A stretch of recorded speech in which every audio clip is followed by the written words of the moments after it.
आज का हमारा टॉपिक है superposition principle of electrical forces. चलिए देखते हैं।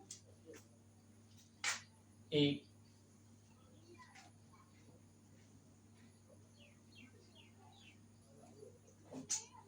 ये ओरिजिन मान लिया, यहाँ पर एक पॉइंट चार्ज हमने लिया Q1, यहाँ पर हमने लिया Q2 और यहाँ पर हमने लिया Q3।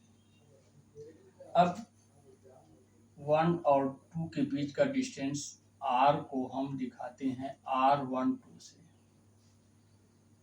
1 और 3 के बीच के डिस्टेंस R को हम दिखा रहे हैं R13 से। Say this one is what? Positive. This one is what? Positive. This one is what? Positive. अब suppose this is the point charge Q1. Now here we want to calculate force on plus Q1 because of plus Q2 and force on plus Q1 because of plus Q3. So force on Q1 because of plus Q2 repulsive in nature and directed towards this. Say this one is what? F12. Or say unit vector from 2 to 1 is what? R12 cap. Likewise, force acting on Q plus Q1 because of plus Q3 repulsive in nature, or it will act along this F13 और इस direction में 3 से 1 की तरफ का जो unit vector है इसे हमने कह दिया R13 का। अब देखिए ये superposition principle of electrical forces ये है क्या। स्टेटमेंट को देखिए कि electrical forces acting on any point charge Q1 से व्हाट Q1 और plus Q1 due to other charges present in their surrounding, say plus Q2 and plus Q3, are equal to force acting on this plus Q1 are equal to vector sum of forces acting on plus Q1 because of plus Q2 and on plus Q1 because of plus Q3. Or one thing is very important here to know, कि force acting on Q1 because of plus Q2 remain unaffected by plus Q3. Similarly, force on plus Q1 because of plus Q3 remain unaffected by the presence of Q1. मतलब Q2 का Q1 पर जो force लगेगा वो Q3 से influence नहीं होगा, या प्लस Q1 पर प्लस Q3 की वजह से जो फोर्स लगेगा वो प्लस Q2 से इन्फ्लुएंस नहीं होगा।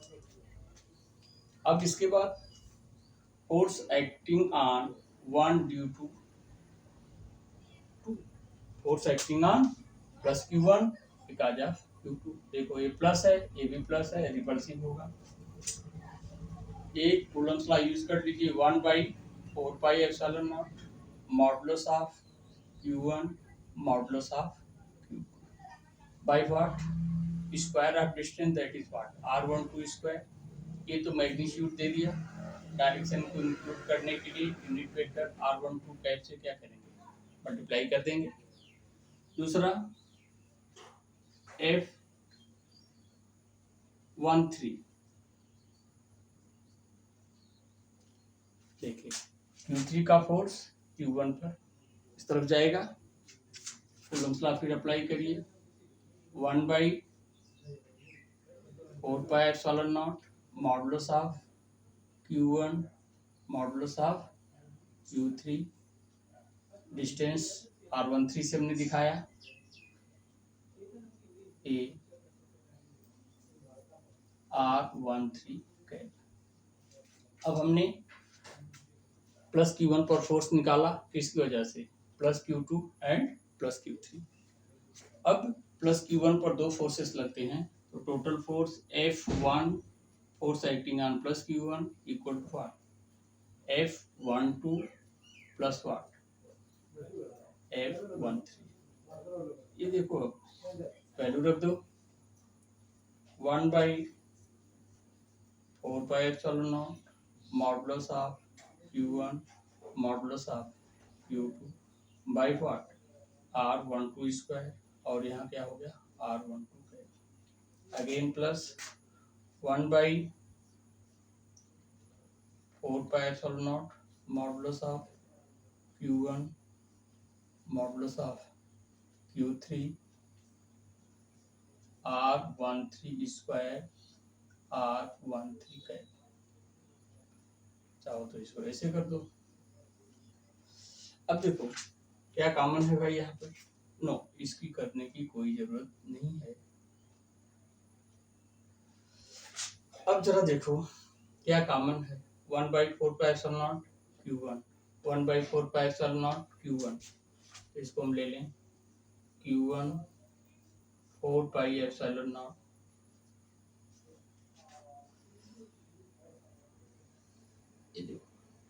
Q2 by what R12 square R12 cap plus what Q3 R13 square R13 cap. अब यहाँ पर Q1 पर केवल दो ही point charges plus Q2 and plus Q3 force लगाते हैं, इसलिए हो गया। लेकिन अगर हम नंबर ऑफ चार्ज पार्टिकल बढ़ा देते हैं, इंक्रीज कर देते हैं,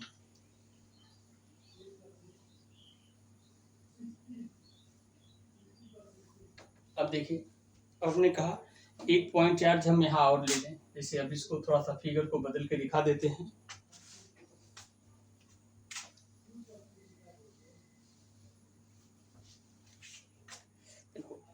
अब यहाँ पर क्या है Q1 से this is what plus Q2, ये देखो ये क्या है प्लस Q3, यहाँ पर हमने क्या ले लिया प्लस Q4, ये हो गया।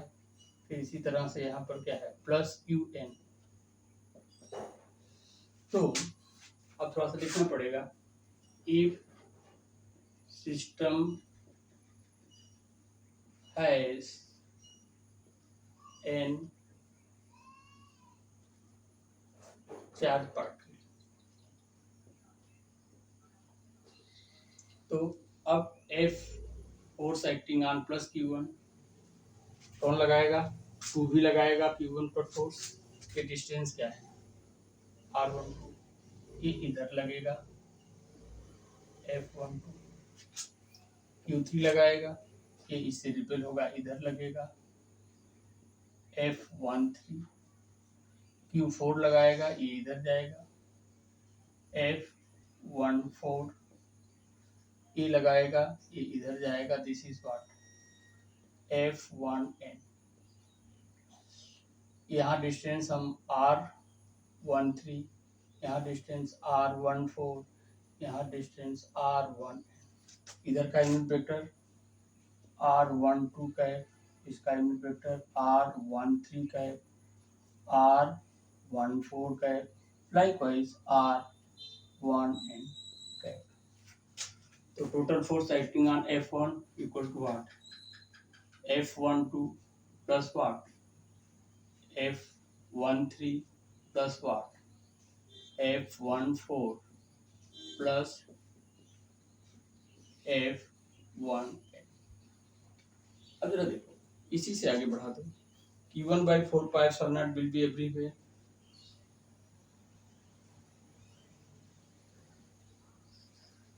ये देखो Q2/R12 square R12 cap plus Q3 R13 square R13 cap plus, अब यहाँ फोर्स बढ़ गया तो फोर्स के लिए क्या हो जाएगा भाई Q4 R14 square R14 cap plus last में क्या है Qn R1n square R1n cap. अब इसी को हम समेशन के फॉर्म में लिख सकते हैं। से this one Q1 4 pi epsilon not, देखो समेशन 2 3 4 कहाँ तक, n तक, हम कहेंगे I is equal to 2 to n, QI 1 2 1 3 1 4 1 n, यानी R1 वेरिएशन सेकेंड डिजिट पर हो रहा है I cap square, 1 2 cap 1 3 cap 1 4 cap 1 n cap, क्या हो जाएगा, R फर्स्ट डिजिट हुई है, वेरिएशन सेकेंड डिजिट पर है तो I कहेंगे और कैप करेंगे। This is F1 total force acting on Q1 due to other charges present in their surrounding। फिर से सुपरपोजिशन प्रिंसिपल का स्टेटमेंट देख लीजिए कि electrical force acting on any charge particle due to other charge particle present in their surrounding is equal to vector sum of all the forces acting on that point charge due to other charges। And one thing is important to know here, force acting between any pair of charge particle remain unaffected by the presence of other charge particle in their surrounding। ये भी questions CBSE में पूछा जाता है, important है, इसलिए इसे आप देख सकते हैं इम्पोर्टेंट क्वेश्चन के तौर पर। It's okay.